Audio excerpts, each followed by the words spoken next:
BFG settled himself comfortably in his chair and crossed his legs. "Dreams," he said. "It's very mysterious things. They's floating around in the air like little wispy, misty bubbles, and all the time they's searching for sleeping people." "Can you see them?" Sophie asked. "Never at first."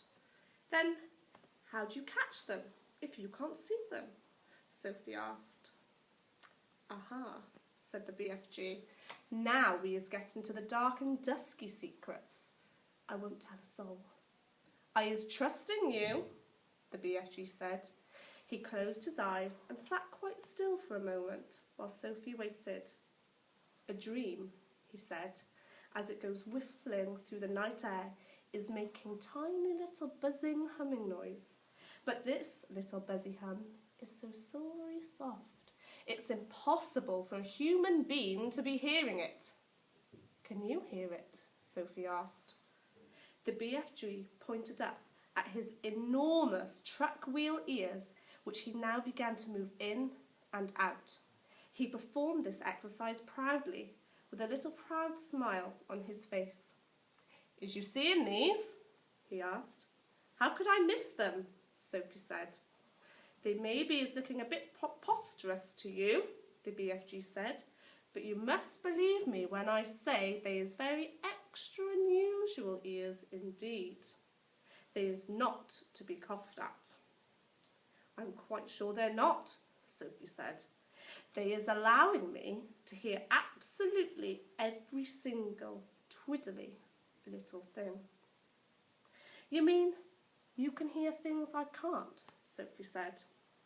"You as deaf as a dumpling compared with me," cried the BFG. "You is hearing only thumping loud noises with those little earwigs of yours. But I am hearing all the secret whisperings of the world." Mr. Twit didn't even bother to open his mouth wide when he ate. As a result, and because he never washed, there were always hundreds of bits of old breakfasts and lunches and suppers sticking to the hairs around his face. They weren't big bits, mind you, because he used to wipe those off with the back of his hand or his sleeve while he was eating.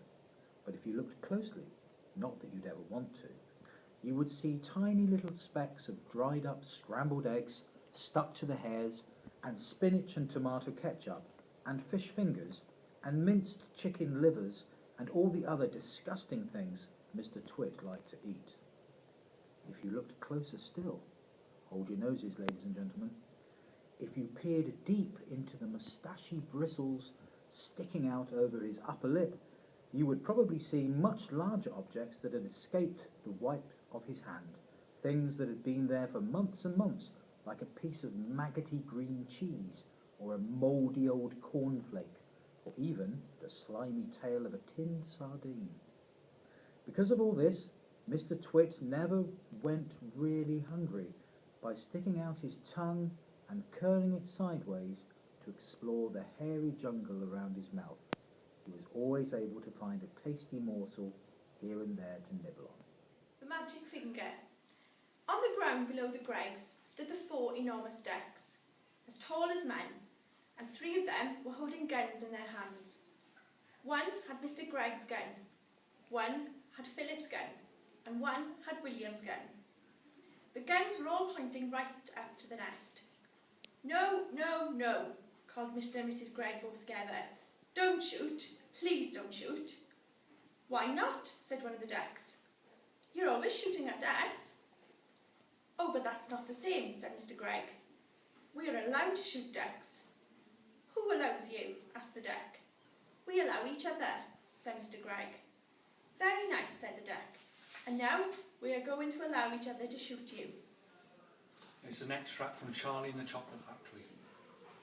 "Prince Pondicherry wrote a letter to Mr. Willy Wonka," said Grandpa Joe, "and asked him to come all the way to India and build him a colossal palace entirely out of chocolate. Did Mr. Wonka do it, Grandpa?" "He did indeed, and what a palace it was. It had 100 rooms, and everything was made of either dark or light chocolate. The bricks were chocolate, and the cement holding together was chocolate, and the windows were chocolate, and all the walls and ceilings were made of chocolate. So were the carpets, and the pictures, and the furniture, and the beds. And when you turned on the taps in the bathroom, hot chocolate came pouring out. When it was finished, Mr. Wonka said to Prince Pondicherry, "I warn you though, it won't last for very long, so you'd better start eating it right away." "Nonsense," shouted the prince. "I'm not going to eat my palace. I'm not even going to nibble the staircase or lick the walls. I'm going to live in it." But Mr. Wonka was right, of course, because soon after this, there came a very hot day with a boiling sun, and the whole palace began to melt, and it sank slowly to the ground.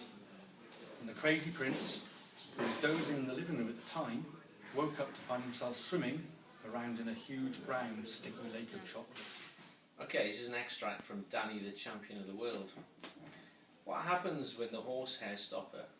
I asked. "How does it work?" "It's very simple," he said. "First you take a few raisins and you soak them in water overnight to make them plump, soft and juicy. Then you get a good stiff horsehair. You can cut it up into half-inch lengths." "Horsehair?" I said. "Where'd you get horsehair?" "You pull it out of a horse's tail, of course." "That's not difficult as long as you stand to one side when you're doing it so you don't get kicked." "Go on," I said.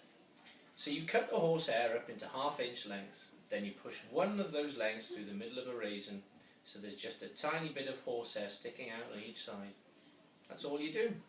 You're now ready to catch a pheasant. If you want to catch more than one, you prepare more raisins. Then, when evening comes, you creep into the woods, making sure you get there before the pheasants have gone up into the trees to roost. Then you scatter the raisins, and soon along comes a pheasant and gobbles it up." "What happens then?" I asked. "Here's what my dad discovered," he said. "First of all, the horsehair makes the raisins stick in the pheasant's throat. It doesn't hurt them, it simply stays there and tickles. It's rather like having a crumb stuck in your own throat. But after that, believe it or not, the pheasant never moves his feet again. He becomes absolutely rooted to the spot. And there he stands pumping his silly neck up and down just like a piston. And all you've got to do is nip out quickly from the place you're hiding and pick him up." Mr. Wormwood was a small, ratty-looking man whose front teeth stuck out underneath a thin, ratty moustache. He liked to wear jackets with large, brightly coloured checks, and he sported ties that were usually yellow or pale green. "Now, take mileage, for instance," he went on. "Anybody who's buying a second-hand car, the first thing he wants to know is how many miles it's done, right?" "Right," the son said. "So I buy an old dump that's got about 150,000 miles on the clock, I get it cheap. But no one's going to buy it with that mileage like that, are they? And these days you can't just take the speedometer out and fiddle with the numbers back like you used to 10 years ago. They fixed it so it's impossible to tamper with it unless you're a ruddy watchmaker or something. So what do? I use my brains, laddie. That's what I do." "How?" young Michael asked, fascinated. He seemed to have inherited his father's love of crookery. "I sit down and I say to myself, how can I convert a mileage reading of 150,000 into only 10,000 without taking the speedometer to pieces? Well, if I were to run the car backwards for long enough, then obviously that would do it. The numbers would click backwards, wouldn't they?" Right, I'm reading a piece from George's Marvellous Medicine. George sat himself down at the table in the kitchen. He was shaking a little. Oh, how he hated Grandma. He really hated that horrid old witchy woman. And all of a sudden he had a tremendous urge to do something about her. Something whooping. Something absolutely terrific. A real shocker. A sort of explosion. He wanted to blow away the witchy smell that hung about in her room, the next room. He may have only been 8 years old, but he was a brave little boy. He was ready to take this old woman on. "I'm not going to be frightened by her," he said softly to himself. But he was frightened. And that's why he wanted suddenly to explode her away. Well, not quite away, but he did want to shake the old woman up a bit. Very well then, what should it be? This whooping, terrific, exploding shocker for Grandma. He would have liked to put a firework banger under her chair, but he didn't have one. He would have liked to put a long green snake down the back of her dress, but he didn't have a long green snake. He would have liked to put 6 big black rats in the room with her and lock the door, but he didn't have 6 black rats. As George sat there pondering this interesting problem, his eye fell upon the bottle of Grandma's brown medicine standing on the sideboard. Rotten stuff it seemed to be. 4 times a day a large spoonful of it shovelled into her mouth, and it didn't do her the slightest bit of good. She was always just as horrid after she'd had it as she had been before. The whole point of medicine surely was to make a person better. If it didn't do that, then it was quite useless. So, thought George suddenly, aha, ho-hum, I know exactly what I shall do. I shall make her a new medicine, one that is so strong and so fierce and so fantastic it will either cure her completely or blow the top off her head.